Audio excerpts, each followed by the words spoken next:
ഹരേ കൃഷ്ണ. എല്ലാവർക്കും മാധവത്തിലേക്ക് സ്വാഗതം.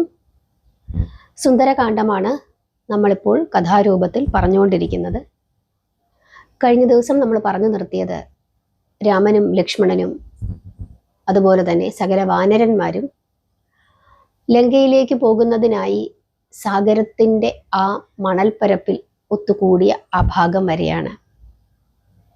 ആ സമയത്ത് ലങ്കയിൽ എന്ത് സംഭവിച്ചിരിക്കുന്നു എന്ന് നമുക്ക് നോക്കാം.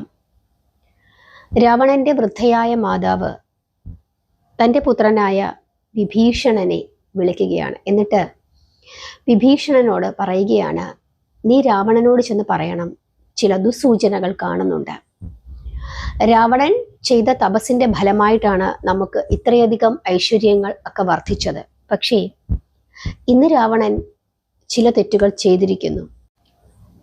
സീതയെ മോഷ്ടിച്ചു കൊണ്ടുവന്ന അന്നു മുതൽ ലങ്കയ്ക്ക് നാശമാണ്. ഇത് ശരിയല്ല. അതുകൊണ്ട് എത്രയും പെട്ടെന്ന് ഇതിനൊരു പരിഹാരം കാണണം എന്ന് നീ ചെന്ന് രാവണനെ ഉപദേശിക്കണം എന്ന് അമ്മ വിഭീഷണനോട് പറയുന്നു. അമ്മയുടെ വാക്ക് കേട്ടപ്പോൾ വിഭീഷണൻ ഉടൻ തന്നെ രാവണന്റെ അടുത്തേക്ക് പുറപ്പെട്ടു. അതിനുശേഷം രാവണനോട് വിഭീഷണൻ പറയുകയാണ്, വലിയ തപസ്സിന്റെ ഫലമായിട്ടാണ് ഈ സമ്പത്തുകളെല്ലാം നമുക്ക് ലഭിച്ചത്. രാമന്റെ പ്രതാപത്താൽ നമുക്ക് ഒരുപക്ഷെ ആപത്തുണ്ടാകാം. സീതാദേവിയെ ലങ്കാപുരത്തിലേക്ക് കൊണ്ടുവന്ന അന്നു മുതൽ ചില ദുസൂചനകൾ കാണുന്നുണ്ട്. നായ്കൾ ഓരിയിടുന്നതിൻ്റെയും കുറുക്കൻ കൂവുന്നതിൻ്റെയും ശബ്ദം നിമിത്തം പലപ്പോഴും ഉറങ്ങാൻ സാധിക്കുന്നില്ല. കാളി രൂപത്തിൽ ഒരു വൃദ്ധ ദുശകുനം പോലെ എപ്പോഴും മുമ്പിലേക്ക് കടന്നു വരുന്നു. സന്ധ്യയ്ക്ക് ആ വൃദ്ധ വാതുക്കൽ വന്ന് എത്തി നോക്കുന്നു. പലതരം ദുർനിമിത്തങ്ങൾ എപ്പോഴും കാണുന്നു. ശ്രീരാമചന്ദ്രൻ കരുത്തനാണ്. ഇങ്ങനെയുള്ള വിഭീഷണന്റെ വാക്കു കേട്ടപ്പോൾ രാവണൻ ചോദിക്കുകയാണ്, എന്തിനാണ് എല്ലാവരും രാമനെ ഇത്രയധികം ഭയപ്പെടുന്നത്? രാമനും സുഗ്രീവനും മറ്റു കുരങ്ങന്മാരും എല്ലാവരും കൂടിച്ചേർന്ന് അവർക്ക് എന്തു ചെയ്യുവാൻ സാധിക്കും? രാവണൻ അനുജന്റെ വാക്കുകൾക്ക് യാതൊരു വിലയും കൊടുത്തില്ല. വിഭീഷണൻ വീണ്ടും രാവണനെ ഉപദേശിച്ചു നോക്കി. പക്ഷേ രാവണൻ വിഭീഷണന്റെ യാതൊരു ഉപദേശവും കൈക്കൊണ്ടില്ല എന്ന് മാത്രമല്ല, വിഭീഷണനെ നിന്ദിക്കുകയും ചെയ്തു. അതും കൂടി കേട്ടപ്പോൾ വിഭീഷണൻ പറഞ്ഞു, മഹാരാജാവ് ഇങ്ങനെയൊക്കെ പറഞ്ഞതിൽ എനിക്ക് യാതൊരു വിഷമവുമില്ല. രാജാവിനെ വീണ്ടും കാണണം എന്നുള്ള ആഗ്രഹം കൊണ്ടാണ് ഞാൻ ഇങ്ങനെയൊക്കെ പറഞ്ഞത്.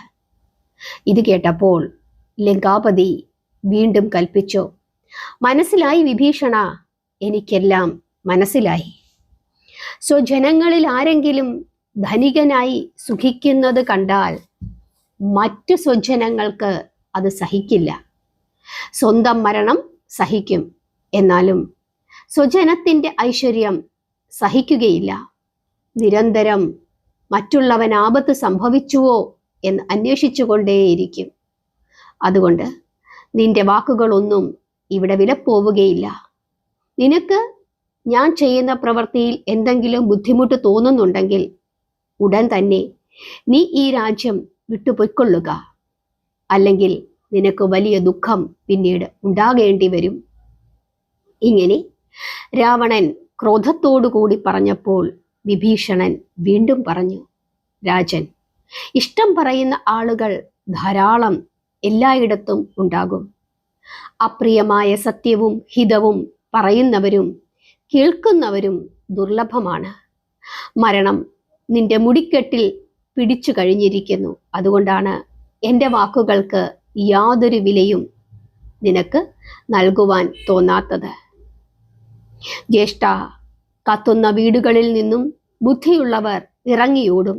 അതുപോലെ അങ്ങയുടെ ഇളയ സഹോദരൻ വളരെ വേദനയോടുകൂടി അങ്ങയെ വെടിഞ്ഞു പോവുകയാണ്. ജ്യേഷ്ഠനായതുകൊണ്ട് ഞാൻ എല്ലാം ക്ഷമിച്ചു. വേറെ ആരെങ്കിലും ഇങ്ങനെ ചെയ്തുവെങ്കിൽ അതിൻ്റെ ഫലം ഉടൻ തന്നെ കണ്ടേനെ. അതുകൊണ്ട് ഞാൻ അങ്ങയെ വിട്ട് പോകുന്നു. ഇങ്ങനെ പറഞ്ഞിട്ട് രാവണന്റെ അടുത്തു നിന്നും വിഭീഷണൻ പോയി. അതിനുശേഷം വിഭീഷണൻ ലങ്ക വെടിഞ്ഞു. വിഭീഷണൻ ആകാശത്തിലേക്ക് ഉയർന്നു. അത് കണ്ട് മന്ത്രിമാർ 4 പേരും അദ്ദേഹത്തെ പിന്തുടർന്നു. അനിലൻ, അനലൻ, ഭീമൻ, സമ്പാതി എന്നീ 4 മന്ത്രിമാർ. ഈ 4 മന്ത്രിമാരുടെ കൂടെ വിഭീഷണൻ അമ്മയുടെ അടുക്കൽ ചെന്നു എല്ലാ വിവരങ്ങളും പറഞ്ഞു. അമ്മയെ നമസ്കരിച്ച് വിടവാങ്ങി സ്വഭവനത്തിലെത്തി പത്നി സരമയെ വിളിച്ചു. എന്നിട്ട് സ്നേഹത്തോടുകൂടി സരമയോട് പറഞ്ഞു, പ്രിയേ, ഞാൻ രാമചന്ദ്രനെ ശരണം പ്രാപിക്കുവാനായി പുറപ്പെട്ടു. നീ ഇവിടെ നിൽക്കണം. സീതാദേവിയെ നിരന്തരം ശുശ്രൂഷിക്കണം. ദേവി നിന്നെ അനുഗ്രഹിച്ചാൽ രാമൻ എന്നെ അനുഗ്രഹിക്കും. ഇങ്ങനെ പറഞ്ഞ് സരമയെ സീതാദേവിക്ക് കാവലായി അവിടെ നിർത്തിയിട്ട് വിഭീഷണൻ അവിടെ നിന്നും പോയി. വിഭീഷണന്റെ കൂടെ സർവ ആയുധങ്ങളും എടുത്തുകൊണ്ട് 4 മന്ത്രിമാരും പുറപ്പെട്ടു.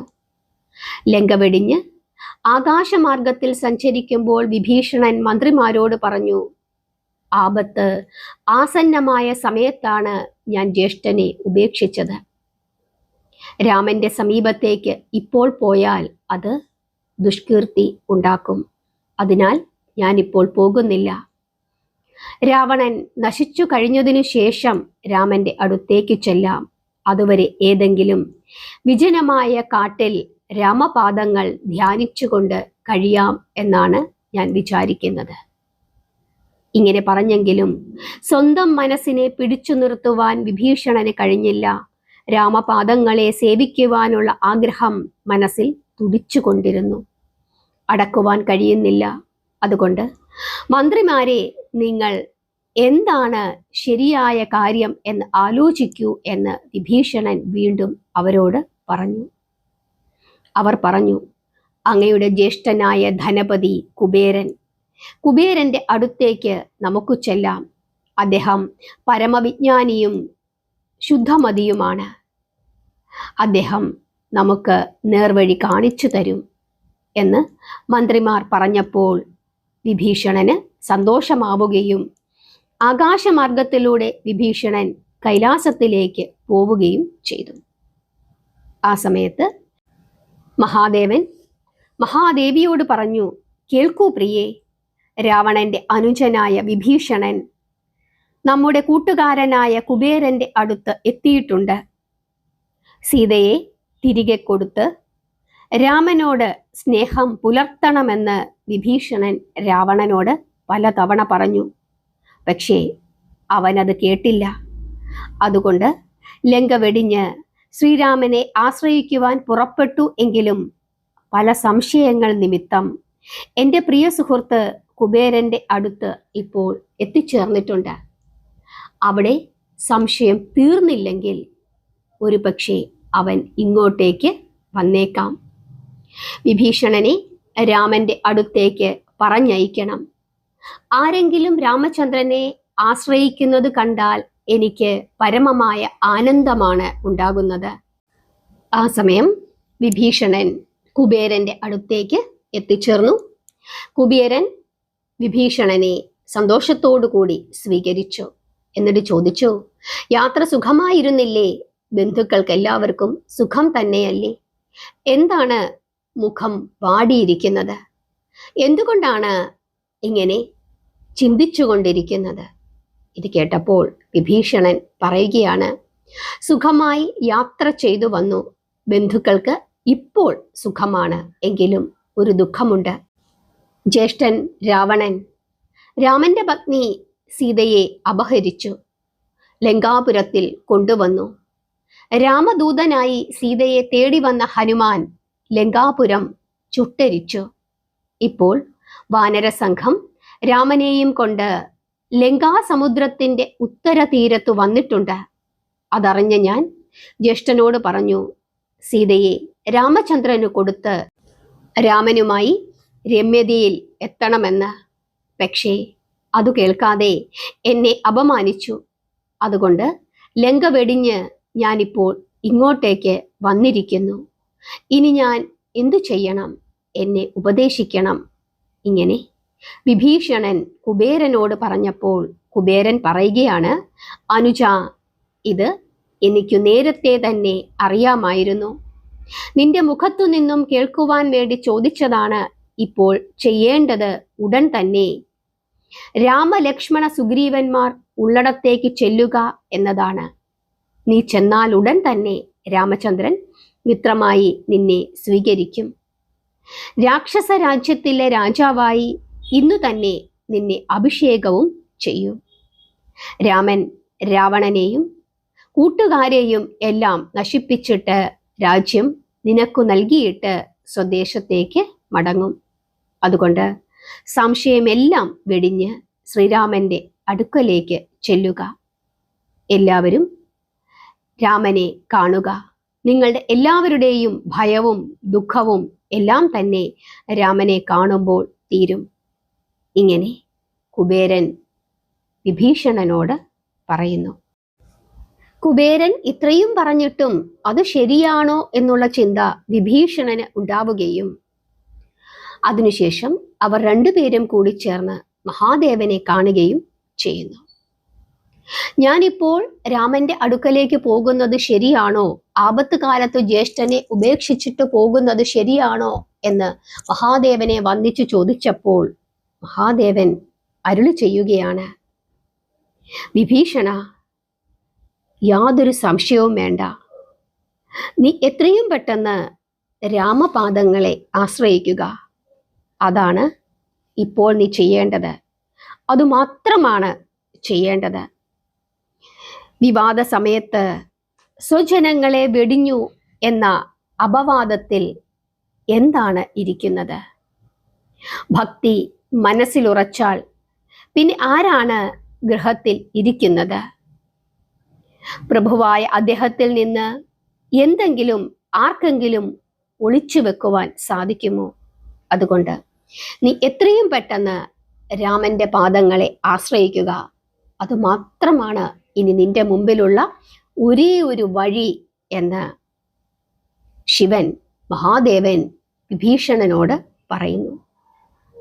മഹാദേവന്റെ വാക്കുകൾ അനുസരിച്ച് വിഭീഷണൻ രാമപാദങ്ങളെ ആശ്രയിക്കുവാനായി സാഗര തീരത്തിലേക്ക് പോവുകയാണ്. അങ്ങനെ വിഭീഷണൻ ശ്രീരാമന്റെ തൃപ്പാദങ്ങളിൽ ശരണം പ്രാപിക്കുകയും തമ്മിൽ പരസ്പരം തങ്ങൾ ആരാണ് എന്നുള്ള വിവരം പങ്കുവെക്കുകയും ചെയ്തു. വിഭീഷണന്റെ ഉദ്ദേശം രാമന് മനസ്സിലാവുകയും രാമൻ വിഭീഷണനെ തൻ്റെ സുഹൃത്തായി സ്വീകരിക്കുകയും രാമൻ വിഭീഷണനോട് ഞാൻ രാവണനെ വധിക്കും എന്നും അതിനുശേഷം നീ ആയിരിക്കും ലങ്ക ഭരിക്കേണ്ടത് എന്ന് പറയുകയും രാമന്റെ ആജ്ഞ അനുസരിച്ച് ആ സാഗര തീരത്ത് വെച്ച് തന്നെ വിഭീഷണനെ രാജാവായി ലങ്കയുടെ രാജാവായി രാമൻ പ്രഖ്യാപിക്കുകയും വിധിപ്രകാരം അഭിഷേകം ചെയ്യുകയും ചെയ്തു. ഹരേ കൃഷ്ണ. എല്ലാവർക്കും ഈ ഭാഗം ഇഷ്ടപ്പെട്ടു എന്ന് വിശ്വസിക്കുന്നു. എല്ലാവരും നാമം ജപിക്കുക, പ്രാർത്ഥിക്കുക. ഹരേ കൃഷ്ണ.